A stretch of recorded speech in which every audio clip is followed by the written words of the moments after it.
శివుడు అనుగ్రహించాడా అలా ఇలా ఉండదు. అందుకే మీరు ఎప్పుడైనా ఎక్కడైనా చూడండి, మిగిలిన దేవతల యొక్క అనుగ్రహం వేరు, శివానుగ్రహం ఒక్కటి వేరు. ఆయనది మామూలుగా ఉండదు. ఉపమన్యువు ఒకప్పుడు ఆవు పాలడిగాడు తల్లిని, తండ్రి లేడు. ఎక్కడి నుంచి తెస్తుంది?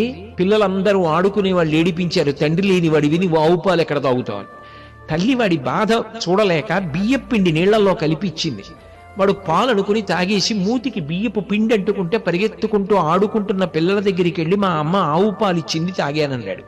వాళ్ళ పిండి రవ్వలు పెదవుల మీద చూసి, నీ ముఖం, నీకు తండ్రి లేడు, ఆవు పాలు ఎక్కడివి? మీ అమ్మ వరిపిండి నీళ్లలో కలిపిచ్చింది, అదిగో నీ మూతి మీద బియ్యపు పిండి ఉందన్నారు. వాడు తిన్నగా వెళ్ళి ఏడిచాడు తల్లి దగ్గర. ఏమ్మా, నాకు తండ్రి లేడా? నాకు ఇచ్చేవాడు లేడా ఆవు పాలు అని అడిగాడు. నీకు తండ్రి లేడని ఎవడు చెప్పాడు? సమస్త లోకములకు తండ్రి శివుడు.